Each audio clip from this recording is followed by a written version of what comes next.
So, good morning, Flagler County. This is Danielle Anderson, your host of Lifeline, the radio show connecting you to positivity in our community. And we have a special guest in the studio today. We have Patrick Dominguez in the studio. How are you, Patrick? I'm doing great. How are you? Great. Thank you for coming in. We're going to talk about a subject that's, I know, on a lot of people's minds. They're very interested to learn more about it.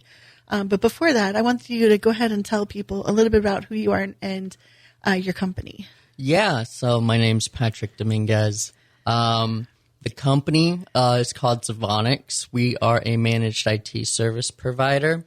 What does that really mean? So when you are looking for a company like ours, you'll be like the type of person that doesn't have an internal IT team.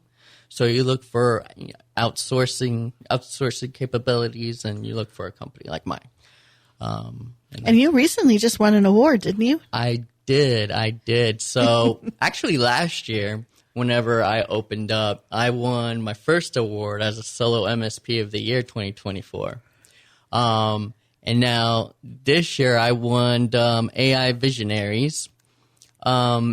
Basically that came down to me letting a company know, Super Ops, which is a great company, that how I implemented certain aspects of AI into the business. Because if I didn't do that as a solo entrepreneur, I couldn't, escalate as quickly as I am, or grow as quickly as I have. So a lot of the AI provides automation and makes things easier on me, so I can focus on the business, right? So AI will basically fix certain errors that you're having. If it detects like anomalies on the network, it'll try and fix things like that. Wow. So, I can go ahead and do other things. So, that's a big problem for entrepreneurs. When you're trying to run every part of your business, It's almost impossible to grow. Right.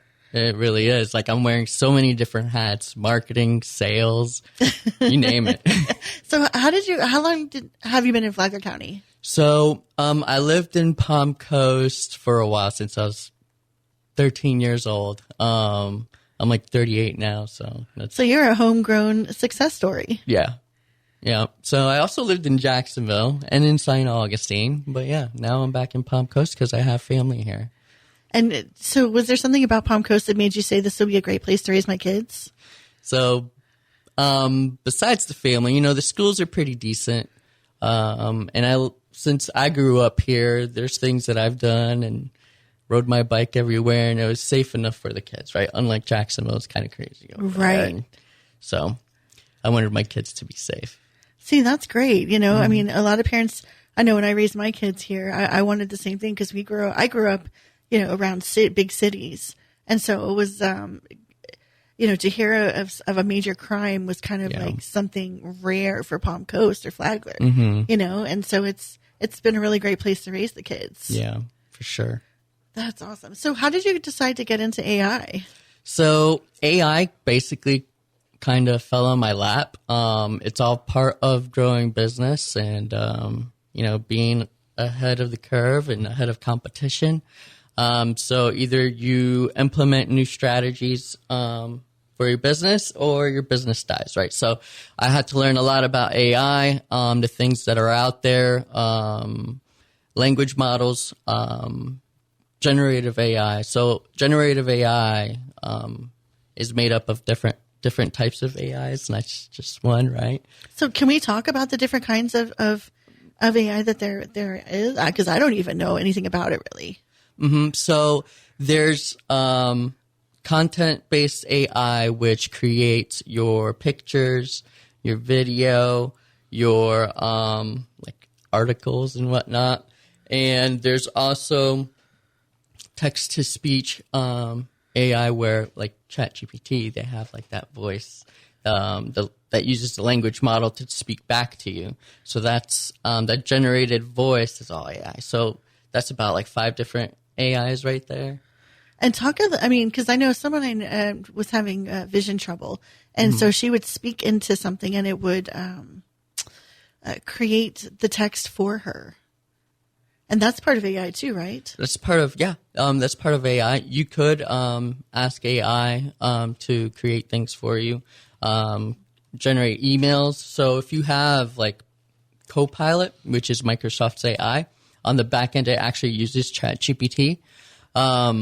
You can integrate Copilot with your Microsoft Office, Excel, your Outlook, your email. So you can even like generate documents. You can generate emails just by speaking to it. Wow. With Copilot, you could also have it automatically create drafts. At the end of the day, if you can review your drafts and send it. And yeah. Is there like a particular kind of AI that you like to work with? So I use Copilot by Microsoft. It helps me a lot with, file creation, PowerPoints, Excel formulas, and creating drafts for email. So I have all the drafts created. I review it, put in my own little spin on it, and then send it out. But it saves, minutes. Whenever you're receiving, 150 emails a day, and it'll take you 30 seconds, to like look at an email and whatnot and think about what you want to write. It's time consuming. So, using AI actually saves a lot of time throughout the day, like an hour, 2 hour, depending on what you're doing. I noticed that Gmail has, I don't know if it's something different, but they have started summarizing my emails. Mm-hmm. Are you using the Gmail account for that? Yeah, I'm not too familiar. I think it's called Gemini or something. Gemini, yeah. I turned it on by accident, and now like every time somebody sends me an email, it like summarizes the email, and I was like, whoa, like I can read, but that's kind of cool. That is pretty cool. Two sentences of what it's all about. Mm-hmm. And now, like in the technology sector, there's actually, we have that as well. When tickets come in, it can summarize the ticket for you. It could also summarize what we've done for the client and submit it back to them and close out the ticket. Yeah. So when you started your company, was it specifically AI based? So no, it wasn't. I prioritize security, and a framework. So like everything has to go through like a framework, and if it meets that framework, it gets implemented. But I'm heavy on security, compliance, and whatnot. AI came in because I needed to either find a way to do it myself or hire somebody. AI was a cheaper route. Yeah. And, implementing it in everything not only helps, me, but then I can speak about it and help others implement it as well. So I could help other businesses, if they need like certain aspects of AI to save time throughout the day, that could be implemented. We could have developers create certain task-specific AIs to do things for them. Wow. So, I mean, it's not replacing the job of somebody who could be like a personal assistant, but it's definitely shaving off some of that time that you would need to do that. Right. And once you train it's kind of like it knows, or does it continue to grow? It continues to grow. So there could be situations where, because in regards to generative AI, so let's go back to that, like ChatGPT. There's new things that come about, new companies, new news. ChatGPT already knows about it. It'll learn about it, so it can speak about it. So if you go back towards, speaking about AI and a company and what it can do for you, if you start implementing new documents or creating new documents, AI needs to know about those. So whatever you're feeding it, it's going to learn. So is it possible, like if you say you're working on your computer and you're doing stuff, do you need to, is it possible to have the AI kind of already integrated into it, so it's, as you're doing something, it's seeing it in real time? So the best program for that right now, it's those type of AIs are called agents, and Copilot is the primary one for that. So it can take a look at your files and keep track of your files it basically indexes sentences, phrases, or paragraphs into its like own AI database. Wow. And it'll be available for you like whenever you need to ask it a question. So now does it share this knowledge with all the other AI that it could be connected to, or its master home base? No, it doesn't. So in regards to Copilot, it's all just for your account. It's not shared out with anyone else. And Microsoft's actually pretty big on security with that. So I actually have Microsoft, and I have the Copilot on there, and I was like, I really don't know how to use this one. But well, the free version, it's okay. It's like the free version of ChatGPT, but once you start getting the paid version, that's where the bells and whistles are. That's where it can do a lot of stuff. It's like manage your whole life for you. Yeah. That's pretty awesome. Okay, so we're going to take a quick break, and then we're going to come back and talk about, I really wanted to talk about how things can be ChatGPT or not. AI and disaster recovery. Exactly. We're going to take a quick break, and we'll be right back.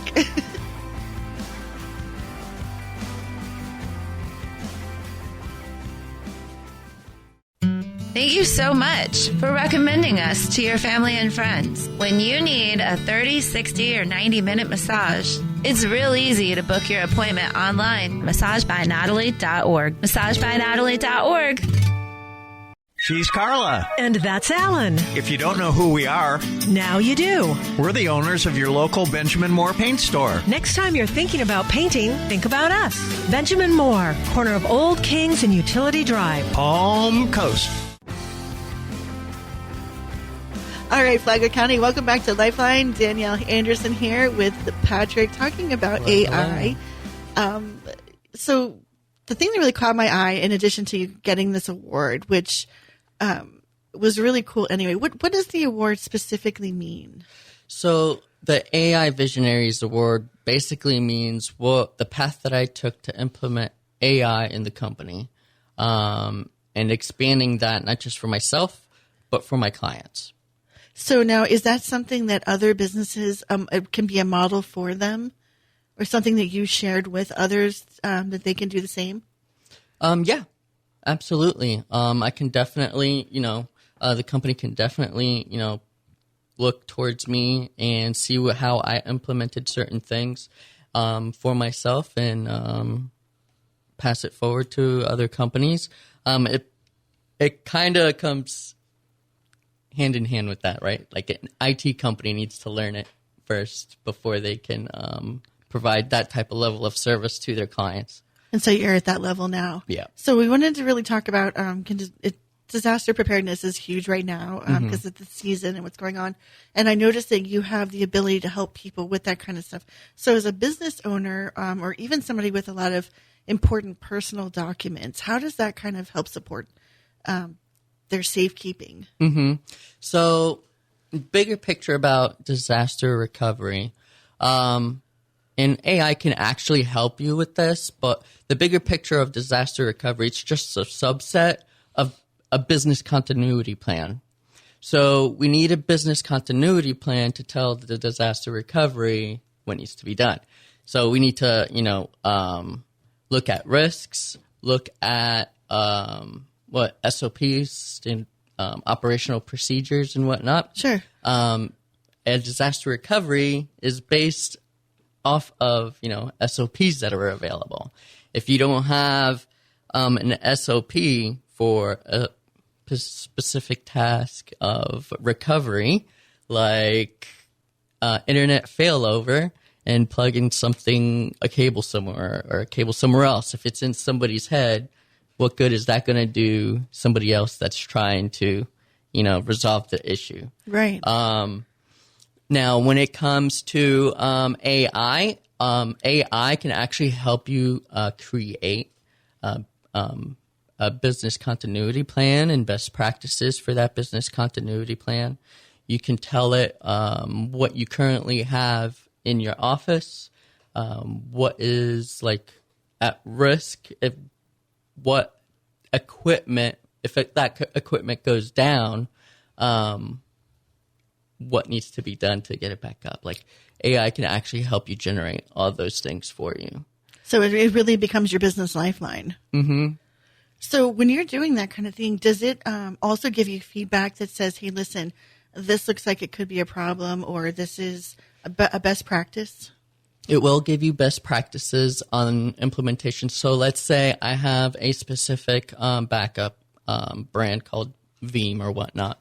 I can ask, besides looking at articles from the actual company, I can ask ChatGPT or whatnot, what's the best approach to set up the software for, backup disaster recovery? How many days should I have backups? And because I am in this industry, what's the longevity? How long do I need to keep these backups for, right? For compliance reasons. So it could be like 7 years or whatnot. So ChatGPT or whatever AI you're using to formulate a plan for you. And then you can, based off that plan, you can, follow through. And so when we're talking disaster recovery, we're not just talking about like, a weather-related incident or, something like that. Mm-hmm. This could be like, what would be a couple of examples of a disaster in the industry? A disaster could be a server anything that's anything that a business finds, a critical issue. So it could be like a server going down. That's a disaster. Like you're losing millions of dollars a day if a server goes down. Right. You have to make sure you recover that server fairly quickly. But that's also when, where high availability comes into place and replication and whatnot. So when it comes to backups, right, you just need to make sure you have everything in place. If there's even like a hurricane, tornadoes, you have to make sure you have backups, like not just locally, but out into the cloud. Because if you store things out in the cloud, it's not just in one location. Microsoft has or other providers have many different data centers. Right. And with those data centers, they're like bunkers, and that's where your data is, most secure. So for a small business, an average small business here in Flagler County, how feasible is it for them to get some kind of security and support like this? So security and support, it ranges depending on the company and how many employees they have. Like there's businesses out there that do per computer or per user. Myself, I'm per user. And depending on the size, a lot of the companies start at $100. Oh, that's good. Per employee. That's affordable. So yeah. If a business owner is listening and saying, gosh, I'd really like to learn more about this, but I probably could never afford it. Mm-hmm. It is actually affordable. It is. And how important is it to do this kind of stuff? So if you don't have an internal IT team, think about the legal aspect of it. Like if you're a doctor or a lawyer, and you need to meet, certain compliances and whatnot, if your computer is not secure and you have a breach of some sort, it's going to cost you more to recover your reputation and your data if it's encrypted with ransomware than it is to pay somebody to make sure you're protected. Yeah. So are you able to help people with that kind of stuff? We heard about a major company that had been ransomware this year. Yeah. So we can help with ransomware recovery and also attempt to restore from backups if those are available, or complete rebuilds, like infrastructure rebuilds. Wow. And now is this an AI supported kind of thing, or is this you're doing it from your brain? That's from my brain. That's awesome. So, if people are out there listening, what's the best advice you can give them? So the best advice I can give them is, don't be afraid of AI.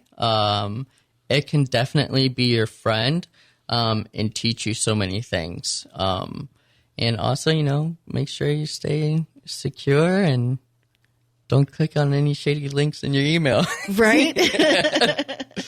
Oh my gosh. And I have to say, is there a way to tell? I mean, they always say it's like maybe spelled one letter different or something, but like some of them look so legitimate these days. Is there a way to know to keep from getting those? So it's a little difficult this day and age for the regular person to like really tell what's phishing, what's not, because you can have like an email off by a little letter or using like a special character in the email to make it look like Microsoft or Apple or UPS. Or someone you know. Yeah, or someone you know. And you'd have to use like something that integrates, like we provide software that integrates with your email that takes a look at, emails and see if they're secure or coming from a legitimate source. And it prompts the user, like, don't click on this. There's like phishing links in there and it came from somebody else and not this person that they're saying who they are. I didn't know like you did all that stuff. Yeah. I was like, I just thought you just like did AI stuff. That's really cool. Yeah. Right on. So, if people want to get in contact with you, how do they find out more? Yeah, so you can contact support at Savonics.com, or you can call 386-260-0777 and feel free to ask for Patrick Dominguez. And spell Zavonix, because I know it sounds kind of tough on the... Yeah, so Zavonix is Zevionx. You can go ahead and go to that website as well, Savonics.com. All right. I hope you guys learned something today. I know I learned a bunch. And is there an AI that you would recommend for like starters to get their feet wet in? Yeah, so the best AI I feel to get started with is what you have with your computer right now, which is Copilot. You can try the free one and then level up from there. That's awesome. Yeah. All right, you guys, give Patrick a call if you want to learn more about AI, security, or anything related to computers, I think. Yeah. Awesome. So we want to thank WNZF News Radio, Flagler News Weekly, the Vigilante Philanthropists, Massage by Natalie and Company. I'll see you this week. And also the Benjamin Moore Paint Store here in Palm Coast for sponsoring our show. And we'll catch you guys next week. Bye.